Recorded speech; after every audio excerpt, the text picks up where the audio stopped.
कभी कभी हम इतनी छोटी चीज़ों को इग्नोर कर देते हैं जो कि हमारे लिए एक बहुत बड़ी प्रॉब्लम बना देते हैं। ये ऑर्डर मेरे लिए एक एक्सपीरियंस, एक लाइफ लेसन्स और एक चैलेंज भी था। कहते हैं कि गलती करने वाले को इंसान कहते हैं और उसी गलती से सीखने वाले को फनकार। तो आप समझिए कि मेरे साथ भी कुछ ऐसा ही हुआ। मुझे एक रेजिन प्लेट का ऑर्डर मिला जिसको तैयार करने के लिए मेरे पास वक्त तो कम था ही। खैर, इसकी तैयारी के लिए मैंने एक 10 इंच का मोल्ड लिया जो उनकी डिमांड थी। खैर, क्लाइंट की डिमांड के मुताबिक उसको मैंने कुछ ऐसा डिज़ाइन करना था कि उनकी शादी की एक पिक्चर भी उसमें महफूज हो जाए और बिल्कुल उसको एक अलग सा और एक्सेप्शनल सा गिफ्ट वो बनाना चाहती थी। खैर, आगे चल के मैं बताऊंगी कि इस ऑर्डर में मेरे साथ क्या हुआ और क्या गलती मैंने की थी जिसकी वजह से मुझे पूरा का पूरा ऑर्डर ही चेंज करना पड़ा। यहाँ आप देख सकते हैं कि मैंने अल्कोहलिक स्वैप से पहले अच्छी तरह मोल्ड को क्लीन किया, क्योंकि अक्सर बबल्स या डस्ट पार्टिकल्स होने की वजह से रेजिन ख़राब भी हो सकती है। रेजिन और हार्डनर की इक्वल रेशियो लेने के बाद मैंने थोड़ी रेजिन में माइका पाउडर ऐड किया। चूँकि मुझे प्लेट का वाइट इफेक्ट देना था तो मुझे वाइट माइका ऐड करना था। माइका पाउडर का ये फ़ायदा होता है कि जब भी आपकी प्लेट्स रेडी होती हैं तो उसमें एक बहुत वाइब्रेंट और बहुत कूल इफेक्ट आता है। इससे रेजिन की लुक जो है वो एक्चुअली इन्हांस हो जाती है।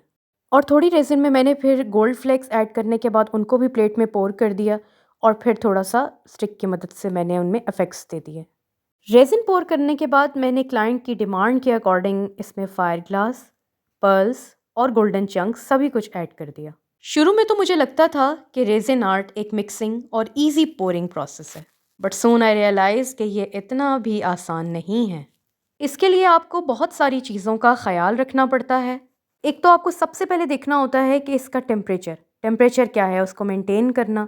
आपको बहुत कीनली चेक करना पड़ता है कि कोई बबल तो नहीं है, क्योंकि अगर कोई बबल रेजिन में रह जाए तो वो ड्राई होने के बाद बहुत नॉन प्रोफेशनल लुक देता है। और सबसे इम्पॉर्टेंट इसका लेवल और इसकी सरफेस, जिसका ध्यान रखना बहुत ज़रूरी है। जितनी देर में हमने बाकी चंक्स और ड्राइड पम्पस ऐड किए तब तक कुछ रेजिन सेटल डाउन हो चुकी थी। फिर टूथपिक से इसमें स्वर्ल इफेक्ट क्रिएट कर दिया कि एक बहुत ज़बरदस्त लुक देता है रेजिन प्लेट को। रेजिन को तकरीबन 20 टू 24 आवर्स लगते हैं मुकम्मल क्योर होने में। अब आते हैं हम उस प्रॉब्लम की तरफ जिसका सीन कुछ यूँ हुआ कि स्टिकर तो मैं एक दिन पहले ही प्रिंट आउट करवा के ला चुकी थी। उसको मैंने अच्छी तरह ड्राई रेजिन पे स्टिक भी किया और फाइनल पोर भी कर दिया। अचानक मेरी नज़र पड़ी तो मैंने तो देखा कि यहाँ तो जनाब नाम ही गलत हो गया है। फिर नेम करेक्शन के लिए नेक्स्ट डे मैंने एक नया विनाइल बनवाया जिसका साइज़ ही मैच नहीं हो रहा था। तो ये मुझे काफ़ी ज़्यादा ऑड लगा। अब मरते क्या ना करते, रात को 3 बजे उठकर एक नई प्लेट बनाई एक नई मोटिवेशन के साथ।